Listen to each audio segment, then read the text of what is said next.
Hello students, welcome to the official YouTube channel of SSCM College Mandalgarh.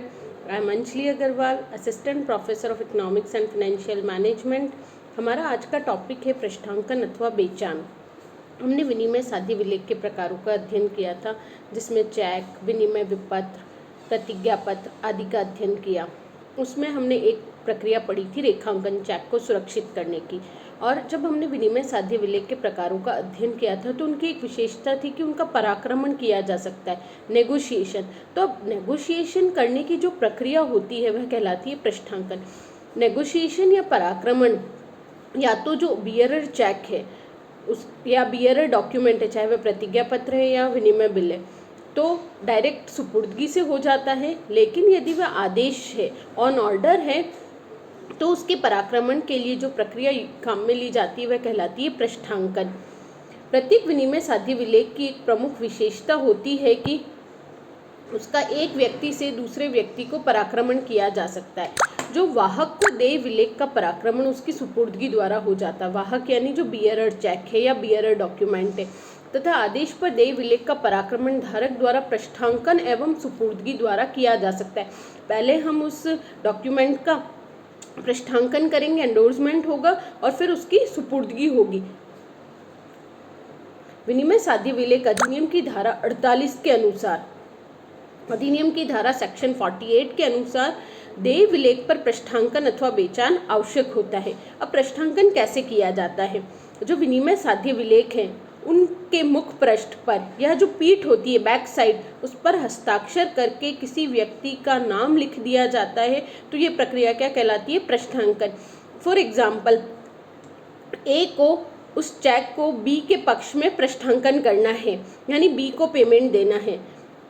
तो ए क्या करेगा? जो उसके नाम से उसे चेक रिसीव्ड हुआ है, उस चेक के पिछली तरफ बी का नाम लिख के और अपने साइन कर देगा। तो ये प्रक्रिया क्या कहलाएगी? पृष्ठांकन कहलाएगी। तो जो पृष्ठांकन करता होता है या बेचान करता, उसे एंडोर्सर कहते हैं या पृष्ठांकन करता कहते हैं। और जिस व्यक्ति के नाम विलेख का पृष्ठांकन किया जाता है उसे पृष्ठांकिती कहते हैं। हमने एग्जाम्पल में जैसे ए है वो पृष्ठांकन करता है और बी के नाम में किया जा रहा है, तो बी क्या कौन है? पृष्ठांकिती या एंडोर्सी। पृष्ठांकन कब किया जाता है? फॉर एग्जाम्पल, जैसे तीन पार्टीज है, ए, बी और सी।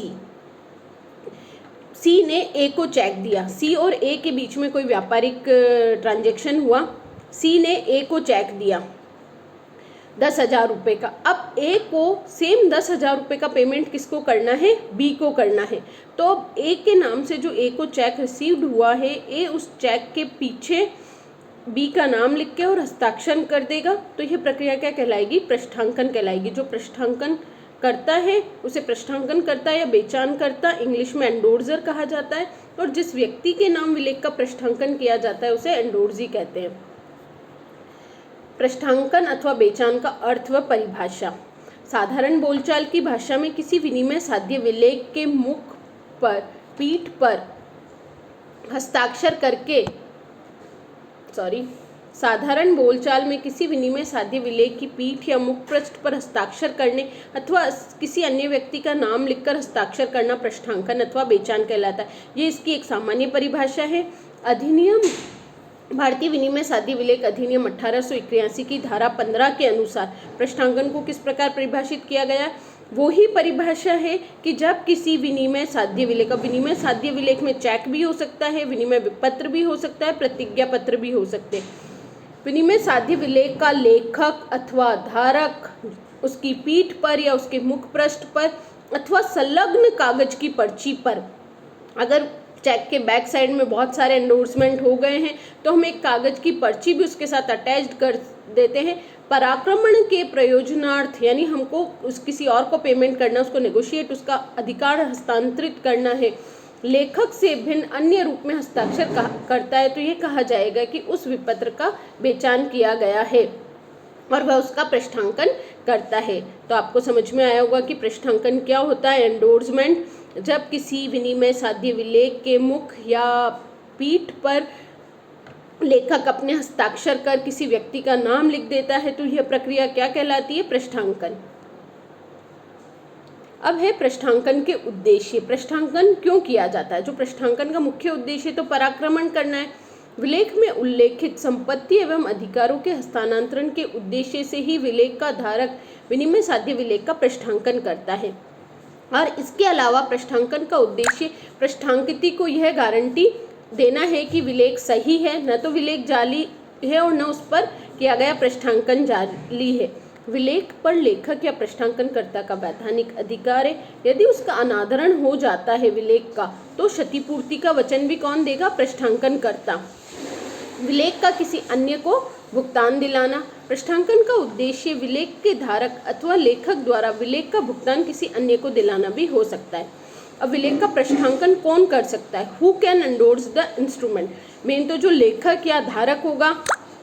मैंने अभी आपको एग्जाम्पल बताया था कि 3 थे, ए, बी और सी। सी ने ए को चेक दिया था, ए को वापस किसको पेमेंट करना था? बी को। तो ए ने बी के पक्ष में उसका क्या कर दिया? पृष्ठांकन कर दिया। अब बी को माना कि पुनः डी को पेमेंट करना है, तो बी पुनः किसके पक्ष में पृष्ठांकन कर सकता है? डी के पक्ष में। तो ये पृष्ठांकन की प्रक्रिया आगे से आगे चलती रहती है।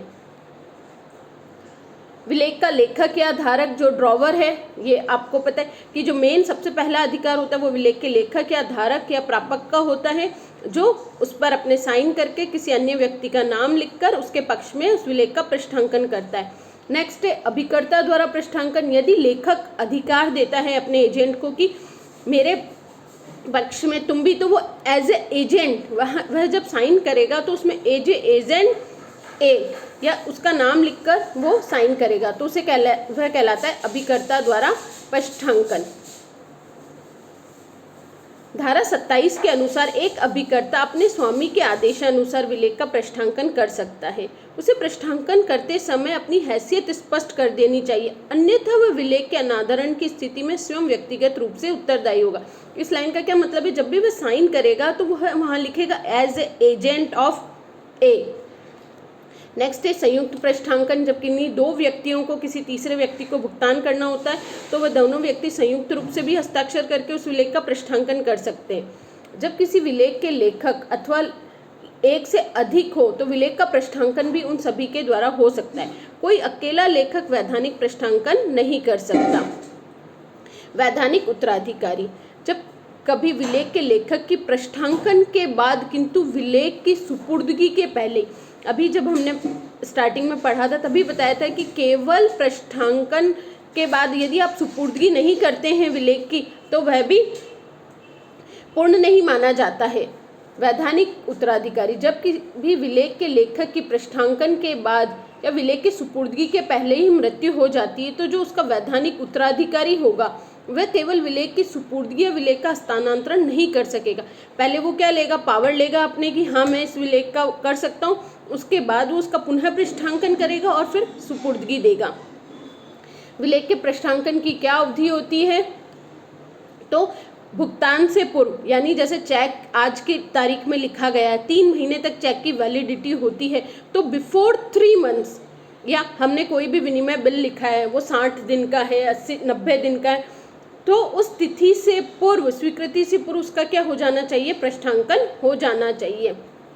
विनिमय साध्य विलेख अधिनियम की धारा 60 के अनुसार किसी भी विलेख के भुगतान या संतुष्टि के पहले उसका पृष्ठांकन किसी भी समय किया जा सकता है। भुगतान या संतुष्टि के बाद विलेख का पृष्ठांकन नहीं किया जा सकता है। अब फिर एक अधिनियम की धारा 15 में दिया गया है कि विनिमय बिल का उसके आलेखन अथवा स्वीकृति के पूर्व तथा किसी आलेखन के पूर्व भी पृष्ठांकन किया जा सकता है, लेकिन ऐसा पृष्ठांकन केवल स्टाम्प पेपर पर किया जा सकता है जिस पर बाद में लिखा जाता है। नेक्स्ट है आपका पृष्ठांकन के लिए आवश्यक शर्तें एवं नियम। भारतीय विनिमय साध्य, हमारा यही चल रहा है नेगोशिएबल इंस्ट्रूमेंट एक्ट 1881। भारतीय विनिमय साध्य विलेख अधिनियम 1883 की विभिन्न धाराओं के अंतर्गत पृष्ठांकन के संबंध में प्रावधान दिए गए। फर्स्ट है पृष्ठांकन सदैव लिखित होना चाहिए। ये हमें इसकी जानकारी है कि पृष्ठांकन सदैव लिखित एवं हस्ताक्षर युक्त होना चाहिए। वही पृष्ठांकन वैध माना जाता है जो धारक द्वारा लिखित एवं हस्ताक्षर युक्त हो। मौखिक पृष्ठांकन कभी भी वैध नहीं माना जाएगा। यानी आपने बोल दिया कि हाँ चेक का मुझे भुगतान नहीं लेना है, आप डायरेक्ट बी के खाते में इसका भुगतान ट्रांसफर कर दीजिए। तो केवल मौखिक रूप से कहा गया पृष्ठांकन वैध नहीं होता। पृष्ठांकनकर्ता के हस्ताक्षर के बिना भी पृष्ठांकन वैध नहीं होगा। अनपढ़ व्यक्ति के प्रमाणित अंगूठे की निशानी से भी पृष्ठांकन, यदि व्यक्ति अनपढ़ है वह साइन की जगह यदि अपने अंगूठे की निशानी करता है तो वह भी पृष्ठांकन वैध है। नेक्स्ट है पृष्ठांकन विलेख की पीठ अथवा मुख पृष्ठ अथवा संलग्न कागज की पर्ची पर ही होना चाहिए। नेक्स्ट है पृष्ठांकनकर्ता का विपत्र पर वैधानिक अधिकार हो, वो उसका लेखक हो, धारक हो, या उसके पक्ष में किसी ने पृष्ठांकन किया हो, वो उसका एजेंट हो, मतलब उसका उस पर लीगल राइट्स होने चाहिए, तभी वो पृष्ठांकन कर सकता है। नेक्स्ट है पृष्ठांकन का समय। अभी हमने पढ़ा था कि पृष्ठांकन का समय विनिमय साध्य विलेख का पृष्ठांकन लिखने के बाद तथा भुगतान के पूर्व वैध माना जाता है। पृष्ठांकन संपूर्ण राशि का होना चाहिए, यानी चेक 10,000 रुपये का है तो हम ऐसा नहीं कर सकते कि हम 5,000 का भुगतान मुझे सी को करना है तो मैं केवल 5,000 की राशि को सी के पक्ष में पृष्ठांकन कर दूं, ऐसा नहीं होता है। अधिनियम की धारा 56 के अनुसार पृष्ठांकन विलेख में अंकित संपूर्ण राशि का होना चाहिए। नेक्स्ट है पृष्ठांकन की क्रमबद्धता। अधिनियम की धारा 118 के अनुसार, यदि आपको ये सेक्शंस याद होते हैं और आप इन्हें एग्जाम में लिखते हैं तो इसके बहुत अच्छे नंबर्स मिलते हैं, क्योंकि हमारा जो सब्जेक्ट है वो लॉ है, तो लॉ में धाराएं और अधिनियम का हवाला देना बहुत आवश्यक होता है। तो अधिनियम की धारा 118 के अनुसार यदि किसी विलेख पर एक से अधिक पृष्ठांकन किए गए हैं तो उन्हें उसी क्रम में माना जाएगा जिस क्रम में वह किए गए थे, जब तक कि अन्यथा प्रमाणित न किए जाए। मैंने कहा ना, पृष्ठांकन ए ने बी को किया, बी सी को कर सकता है, सी डी को कर सकता है, ये क्रम जारी रहता है, तो वो उसी क्रम में माने जाएंगे जिस क्रम में किए गए हैं, लेकिन यदि उसमें कोई है तो उसे प्रमाणित करवाना होता है। नेक्स्ट है पृष्ठांकन एक ही व्यक्ति या संयुक्त पृष्ठांकन एक अकेला व्यक्ति भी कर सकता है या संयुक्त पृष्ठांकन भी किया जा सकता है। नेक्स्ट है पृष्ठांकन अधिकृत व्यक्ति द्वारा ही होना चाहिए। अभी हमने पढ़ा कि पृष्ठांकन करने का अधिकार केवल उसके वैधानिक लेखक या धारक को होता है। धारा 27 के अनुसार हम ये अधिकार एजेंट को दे सकते हैं, हमारे वैधानिक उत्तराधिकारी को दे सकते हैं। अवयस्क, पागल व अन्य अवैधानिक व्यक्तियों द्वारा किया गया पृष्ठांकन अवैध माना जाता है। धारा 41 के अनुसार जब विलेख की स्वीकृति के पूर्व ही उसका जाली पृष्ठांकन हो जाता है तो उसका अदाता ये जानते हुए भी इसे स्वीकार कर लेता है तो इसका पृष्ठांकन वैध। अभी बताया था कि जब विलेख का पृष्ठांकन होगा वो सुपुर्दगी के बाद, स्वीकृति के बाद होगा, लेकिन अगर स्वीकृति के पूर्व जाली पृष्ठांकन हो गया है और उस जो स्वीकृति देने वाला है उसने इस पृष्ठांकन को स्वीकार किया है तो ये पृष्ठांकन वैध माना जाएगा। पृष्ठांकन के बाद सुपुर्दगी आवश्यक होती है। पृष्ठांकन के बाद विलेख की सुपुर्दगी जरूरी है। सुपुर्दगी के अभाव में पृष्ठांकन अवैध एवं अधूरा रहेगा। नेक्स्ट है सुपुर्दगी के पूर्व पृष्ठांकनकर्ता की मृत्यु हो जाए तो जो उसका वैधानिक उत्तराधिकारी होगा, पहले उसके पास राइट्स आएंगे, वो उस पृष्ठांकन को रद्द करके पुनः नया पृष्ठांकन करेगा और फिर पुनः उसकी सुपुर्दगी करेगा। ये नहीं कि पृष्ठांकन किया हुआ है तो वो केवल सुपुर्दगी मात्र से हो जाएगा, ऐसा नहीं होता है। उस मृत व्यक्ति के विधिक प्रतिनिधि के रूप में उसे पुनः पृष्ठांकन करेगा और विलेख की सुपुर्दगी देने पर ही पृष्ठांकन पूर्ण होगा। नेक्स्ट है पृष्ठांकन की प्रकृति। यदि विनिमय साध्य विलेख में आदेशानुसार अथवा इसी प्रकार मिलते जुलते शब्दों का प्रयोग न हो तो पृष्ठांकन किसी भी व्यक्ति को किया जा सकता है।